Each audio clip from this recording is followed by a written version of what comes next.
And joining us now here on the Black and Gold Banneret, he's the all-time point scorer at UCF, field goals made, you name it. He's got just about almost every significant kicking record in UCF football history, and really excited to see him this fall, recently with the Pittsburgh Steelers, ladies and gentlemen. Matty Ice, kicker, joining us here. Matthew Wright, how you doing, sir? I'm doing fantastic. Happy to be here, and just excited that I'm still kicking footballs. Well, let's talk about that. Like, we saw you kick for the Steelers, finally get that opportunity this season when, obviously with Boswell having some injury issues. So you got to kick in multiple games. What was that like for you to finally get that opportunity in the NFL that you've been chasing? Yeah, so I was just at home working, doing a full-time job at Lockheed Martin. And then because of COVID, they were just going to bring me in for that one short week they had. And then it just so happened that Boswell came down with a little something right when I got there. So it's kind of really, really lucky that it ended up working out how it did. But getting those 3 games, it's really rejuvenating that all the hard work's paying off. But it was just an awesome experience.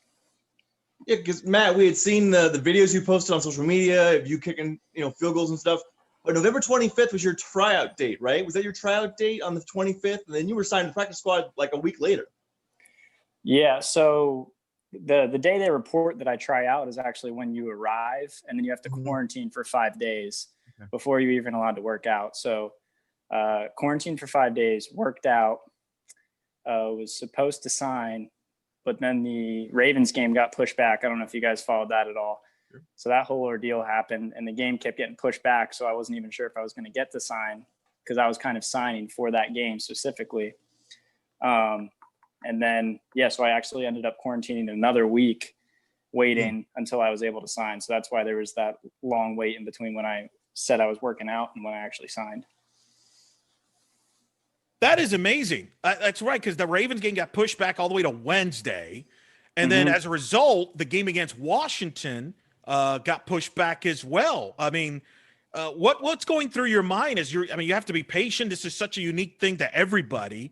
Like, what goes through your mind as you're going through this process? Do you just feel like, oh man, is this other shoe going to drop on me? Because you're going to get this opportunity you weren't probably thinking you were going to get. Yeah, I mean, it was really tough, honestly, because obviously nothing was up to me. So I was just sitting in the hotel room, just waiting every day and just hoping that the next day I was going to get to officially sign that piece of paper. But yeah, it was a lot of waiting, a lot of just anxious time, but it all worked out. So I'm real happy about it. Can you take us through your thoughts and emotions leading up to that kickoff against Washington?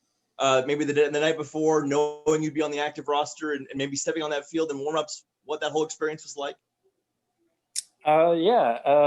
Stepping out there for warmups, I'm going to be honest, I did not have a good warmup. It was freezing cold out, and obviously I hadn't kicked with the team a ton because then I just quarantined for 2 weeks. So the reps that I'd gotten to take with the team were very, very, very limited. So, and the reps that I had taken myself in 2 weeks were very limited. So that warm up was actually very big for me, still just getting my feet back used to kicking the ball because kickers don't usually take 2 weeks off.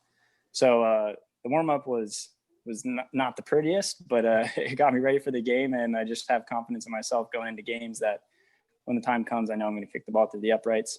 And then you asked about the night before. It's really just the same. I try not to think about it too much. It's just I go to bed real early, so I was honestly asleep by like 9:30. Wasn't even thinking about the game. I'm jealous. Well, what's so unique though, this is your debut here, and it's such a unique setting because normally in an NFL game, you're thinking, hey, there's gonna be packed house, 70, 80,000, the towels. There's none of that here. So what is that like as a kicker to kick in a stadium where there's like no fans basically? Yeah, so I had a bunch of friends and family ask me that same question, and I'm still trying to decide whether it was easier or harder because I really don't know. Like sometimes when you're doing something and it's completely silent, it makes it even worse to do. And then you can hear every single player on the other team. So obviously they don't want me to make the kick. So all I'm hearing is the other team and complete silence. So I don't know whether it was helpful or hurtful, but it all worked out. Matt, stepping back just a bit, from the moment you were released after the 2019 preseason, in which you acquitted yourself very well, and obviously you kept at it, did you at any point feel like that you would not have this opportunity? Did you ever have that waiver of confidence, or maybe that, I worked so hard at this, but maybe this wasn't meant to happen? Did you ever have that moment or moments in the year and a half from the moment you got cut from Pittsburgh? Yeah, no, 100%. It's easy to say no. I always had faith in myself, but it was like a year and a half. Mm-hmm. Yeah, year and a half. It was a long time. So those thoughts definitely crept in my head. But I mean, I had a good support system, and everybody kind of believed in me, and my agent believed in me. And so it was just knowing that if I continued at it, hopefully I'd get something, but also being willing to accept that maybe something wasn't going to happen, and just knowing that I'm giving it my all. And it was kind of more for me. So just having that intrinsic motivation and the people around me pushing me just kept me going. You have the successful debut against Washington. What was it like making that first kick? Was that like the most pressure kick in a way? Because this is it. This is, oh my goodness, this is the NFL. And I'm assuming you don't know what's going to happen beyond this week. Maybe you're back next week, but you just don't know. Take me through that mindset as you make that, your first kick in the stadium there. And it was like, was that like getting the butterflies out? What was it like? Yeah, really, it was just the first one, and then it kind of all went away. Yeah, the first kick's always the toughest, and I tried not to think about the fact that it was my first NFL kick, but I can say I tried, but I obviously wasn't. Like, that was creeping in my head, and once that one went through, it kind of eased the tension a little bit. And also, Boswell was super, super helpful with everything. He's been such a great help. So he was on the sideline kind of talking me through everything and making sure that I was ready for everything. Yeah, and then you obviously, are back in the practice squad for the next couple of weeks, but you get called up again for week 16 and 17.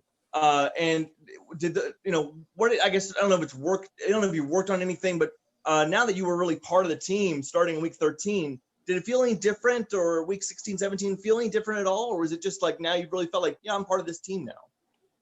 I think the biggest thing was just getting reps, because before the first game, I only took like 6, maybe 7 field goals with the team before I ran out on the field, which is obviously not as many as I would have liked, but it's just how practice goes, and you get what you get. So by the time like week 16, 17 rolled around, I was a lot more comfortable with the snap hold. I felt a lot better, but more of the same, just focusing on each and every kick, treating every kick the same. Brian mentioned you've been with the Steelers obviously before. Obviously, you signed with them coming out of UCF. So you were familiar. You're familiar with Coach Tomlin. You're familiar with the roster. You're familiar with Boswell. Did that help you through this, as opposed to where if you were on another team and you were learning everybody on the fly? Oh, yeah, I definitely think so. Special teams coordinator Danny Smith's a great guy, and he was really helpful too. But just having kicked with the snapper and holder before as well is something that not a lot of people know about, but you have to have trust in every snap and hold before you're going to kick the ball. So like being able to get back into a rhythm with them quicker than I think it would have been with someone new was obviously very helpful. But yeah, coming into a place where I've been before kind of settles your nerves a little bit. Instead of trying to get used to the place first and then worrying about the kicking, I just went straight to worrying about the kicking. The fact that I don't know if I ever asked you if you grew up as a Steelers fan growing up in PA, and if that influenced your decision at all to sign with them. And then also, now that you've played for them, like what kind of feedback you get from your family about that? So I was actually closer to Philadelphia. So I was an Eagles fan growing up, but my neighborhood's pretty split between Pittsburgh and Philadelphia fans. But no, that didn't influence. That was just where I thought that was the best opportunity to kick. What's next for you now? Obviously, the season came. I know it's disappointing to come up in the opening round of the playoffs, but what's next for you? Because I got to think, and we've been talking on the podcast, Jeff Sharon, who's not with us, he's been clamoring for you to get an opportunity and tweeting at the NFL teams, give Matty Ice a chance. Now you've got tape that you've kicked in the NFL and you were successful. I mean, I will never forget the Colts game. Jim Nantz was like pumping you up and things like that. In fact, he had the one-liner where I think he mentioned something about your degree in engineering so that you can kick the ball out of the world or something like that. It was just entertaining. But people now have seen you and all the NFL teams. What's next for you? And I got to think that will help you either with the Steelers or whoever get opportunities here moving forward. Yeah, just working with my agent, finding what's best, and have a decision here shortly, hopefully. Well, so now that the season's over, are you technically a free agent? Like I've seen players with teams who are no longer playing sign with other teams now. Is that like even an option for you? I'm try to stay out of that. Hopefully my agent knows what's going on. See, that's smart. That's smart. Let the agent figure all that stuff out. Like, it's too many things to worry about, right? Like, just let me know. Give me a call. Let me know what I got to do, right? Exactly. I'll just kick the ball. But still, this has been what was it like? What did it mean to you? What did it mean to the family? I mean, here you are. You're kicking in front of the national audience. And I know you're not thinking about that because you're focused on what you're focused, but I'm sure you got feedback after the games, text messages like, man, that was awesome. Yeah, I'll be so proud. I mean, what is that like to live that dream? Whatever happens, you could say you kicked in the NFL. Yeah, it's kind of surreal. It took me a couple of days just to kind of sit back on that and think about it. But obviously it's something I've been thinking about for such a long time, and for it to actually happen was fantastic. My phone was absolutely blown up after the game. Just, it's really nice to see everyone still support me and there for me and kind of following along with what I'm doing. So it was just awesome just to have it all come together. You've commented in the past that people have questions about your leg strength, and you've put up videos to show that those are not concerns. And then there was a funny back and forth you had a little bit with Matt Caboli for Mark Caboli for the Athletic, saying that you didn't hit that far in pregame. And then you said, I hit 53 in pregame. Where do you feel like your leg strength is at this point, and how satisfied are you with the progress maybe you've made in the last year and a half in that aspect? Yeah, I think I've definitely gotten a lot stronger. We did a lot of directional kicks in Pittsburgh, which is something that if you aren't aware of, you don't know. So most of my kicks were directional, not kick it as far as you can. So, but still, those directional kicks could have been higher and longer. But I'm continuing to work every day. Was just at the gym before this, actually doing some leg stuff. So still working on it, but just going to keep getting better and better. So if I could butt in, so because people were like, well, he only had one touchback out of 16 kickoffs. Like, that's by design. Then you're saying is like that's by like are you trying to get guys to return? So it's not completely by design, but on directional kicks, your number one priority is where the ball lands in terms of width on the field, not how deep it goes or things like that. So, I mean, they wouldn't be mad if the ball went further, but it's just I'm not the strongest leg. So, did you have a kicker that you kind of modeled your kick style under, or did you reach out to kickers to kind of get some advice as you're going through this after you left UCF, or even like as you were starting to become a kicker and got to UCF? Did you have kickers you kind of looked up to? I've had this question a couple of times, and honestly, not really. I didn't start kicking until about my sophomore year of high school, end of freshman, start of sophomore year of high school. So kind of just learned from YouTube videos was the biggest thing. Not anyone in specific, but in terms of helping just other kickers that I've worked with and around the area with my kicking coach, those were the main people. Has this been just sort of a whirlwind for you? I mean, even like not even a year ago, but 3 months ago, someone said like, by the way, 3 months from now, you'll have played 3 games for the Steelers and been perfect on all your 11 kicks. Like, is it kind of boggle the mind? 100%. I was just talking to my family about that. As much as I thought I belonged and I deserved to get a shot to kick somewhere, I never thought that I was going to get the opportunity to kick in 3 games. It's just something that I'm very blessed and really excited about, and excited to see what the future holds. Yeah, you're right. We look forward to the future. Let's talk about the past a little bit. Have you had time to reflect on your run at UCF and how maybe UCF has helped you get to where you're at right now? Oh, without a doubt. I don't think if we don't win 25 games in a row, I don't think I go to Pittsburgh in the first place. So UCF's done more for me than I can even say. And then obviously getting a degree from UCF is a great place to get a degree from. So I've had a full-time job as well. So thankful for UCF for that as well. The run that we had, I mean, you can just watch the team this last year. They obviously have a ton of talent, but you can just tell it's hard to win every game. So just thinking about how special it was that we got to win every game, and the run that we went on is just kind of surreal. There was a lot of conversation this year with the kicking game this year with Daniel Lebarski going 12 for 17, and he missed a few extra points. And people, kickers get no leeway. You have to do your job all the time. You must be perfect. Otherwise, you're awful. It's amazing how that works. But in 2016, you put basically the same stat line as Daniel did last year. I think in 2016, you were 12 for 17. You missed a couple extra points.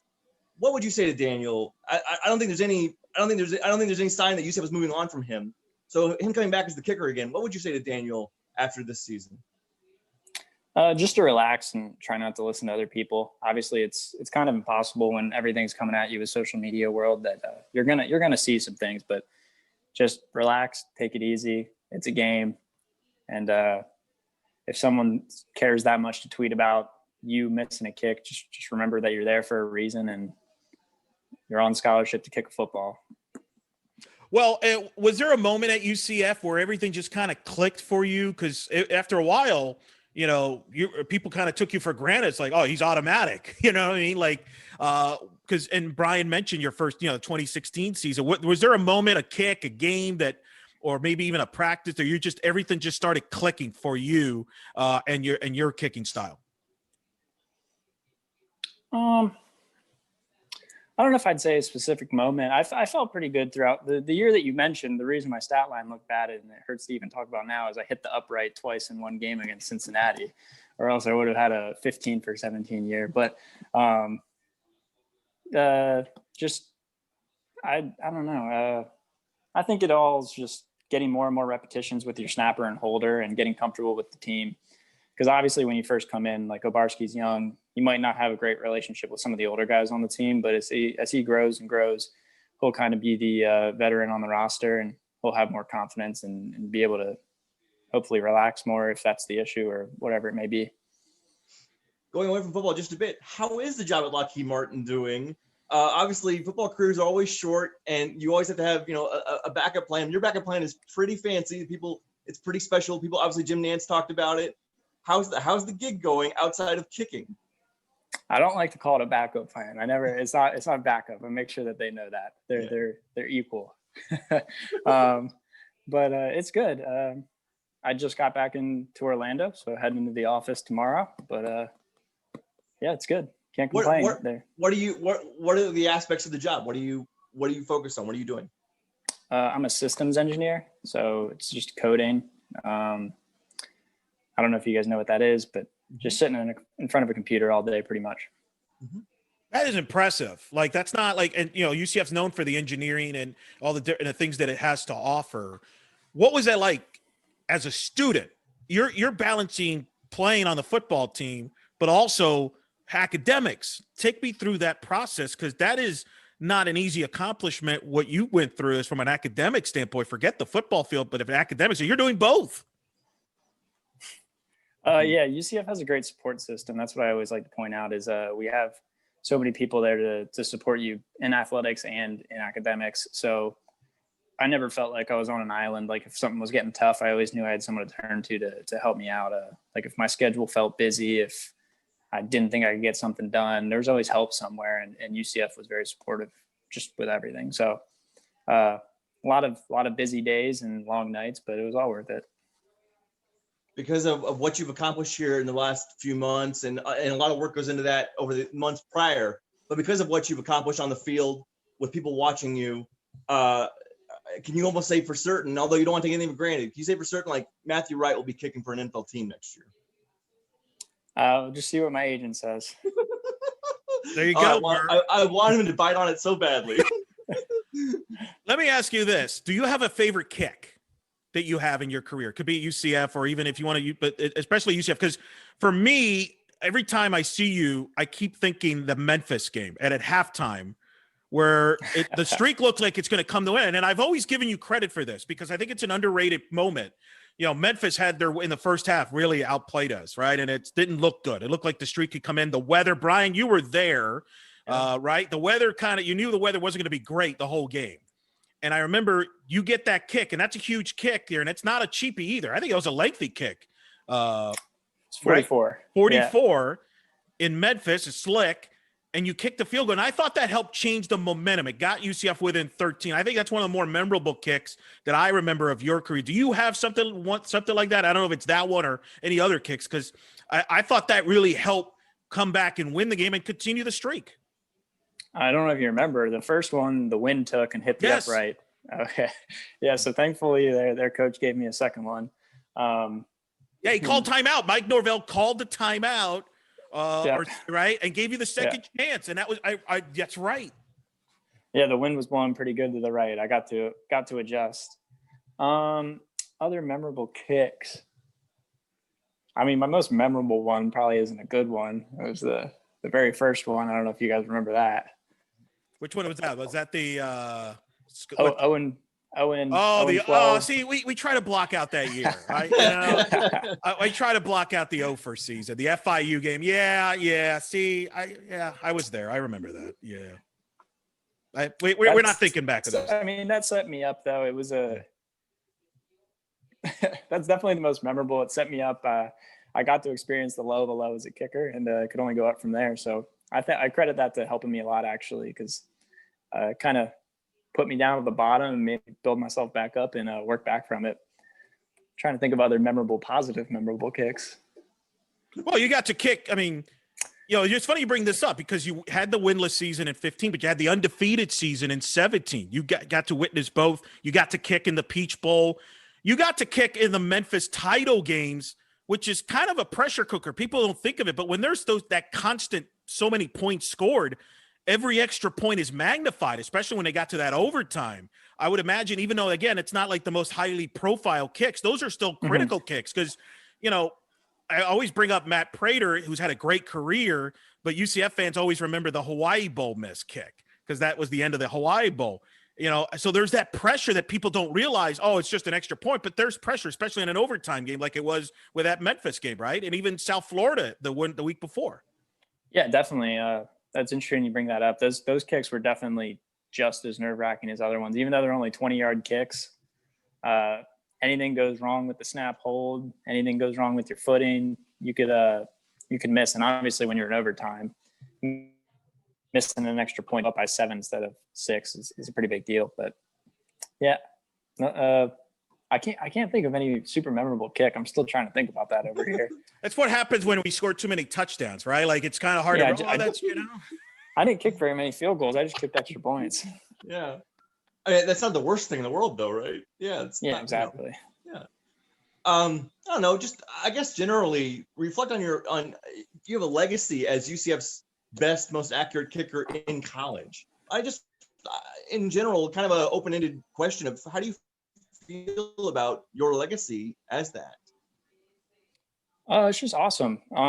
Honestly, going from the 0-12 and seeing our fan base grow and kind of come together more and more as we turned into the 25-0 streak, it was awesome.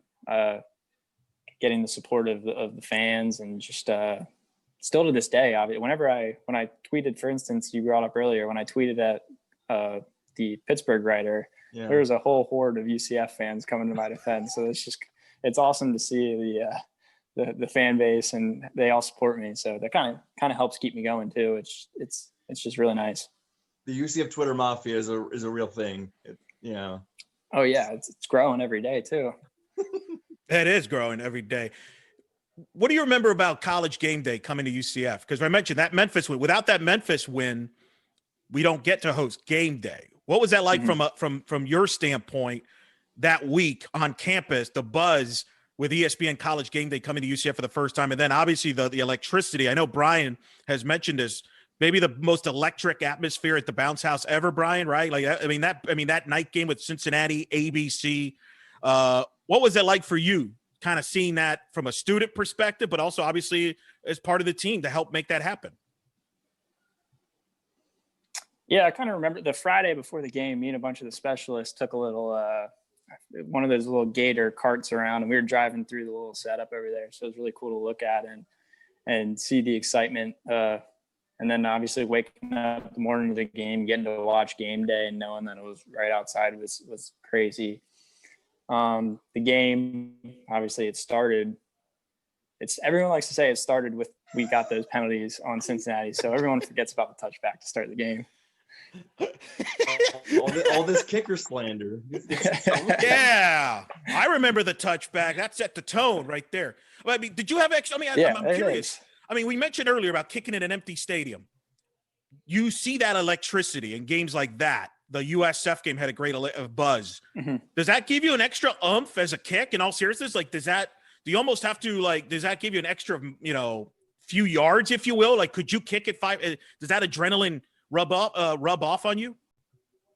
Yeah, honestly, as a kicker, I try to keep the adrenaline to a minimum. I try to stay as even keel as possible, but it's not bad to have if we got opening kickoff and your only job is to kick the ball as hard as you can.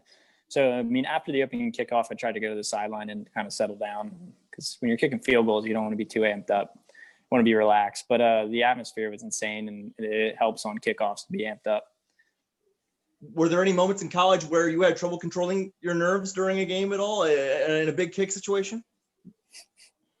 I mean, the very first one was the only one I could think of being nervous. After the first kick, the next kick was pretty nerve-wracking too. But after that, it was smooth, not smooth sailing, but I like to think I stayed calm for everything. And I was just talking to someone the other day. I honestly try to stay as out of the game as possible. I kind of stay to myself, just hang out, try to keep a level keel, and know that my job is just to kick the ball every once in a while. I don't need to get too amped up if we score touchdowns. You mentioned earlier about, hey, seeing this season with the tough season the guys had with the losses, and kind of think back to that 25-game win streak and do you feel like you appreciate it more now that, seeing that it's not so simple to just win every game? I don't know. I'm not saying that you guys took it for granted, but just reflecting on that win streak and the national headlines, and, that might not happen again with anybody. That's not easy to do. A lot of teams can't pull that off. Yeah, exactly. We kind of, UCF as a culture kind of got used to just, we're playing this weekend, that means we're going to win. And I mean, that's not college football. Unless you're like Alabama, you're not going to continuously just win 11 losses and to think about that 25-0. And hopefully the boys can get it back next year, but support them no matter what. I hope that's something that people hear and understand, that going 6-3 or 9-3 or whatever is not a failure. Like, it just, because those seasons that you guys had are so rare that people need to also have this frame of mind that when you lose a couple games, doesn't mean like must burn now. Yeah, I mean, I agree. I watched us lose 12 games in a row. Just think, I mean, 3's not bad, and it's not like we're losing. Other than the last one wasn't very good to watch, but it's not like we're losing bad games. We were in every game, and they looked good. So there's obviously positives and there's things to grow from, but you can't expect to win every game. No, but it was a great legacy, and you're a big part of that. And man, we're just excited for you. We're excited to see you kick this year with the Steelers. We're excited to see what the future holds for you. Thank you so much for joining us, man. Like, you got a lot of people rooting you on. It's a great story. And I'm just glad you got this opportunity this year, and hope for more opportunities for you, man. But like, in the meantime, just thanks so much for joining us. Any last words for Knight Nation? Just go Knights, charge on. Well said. Well said. Matthew Wright joining us here on the Black and Gold Banneret. Matt, thank you so much. Thank you, guys.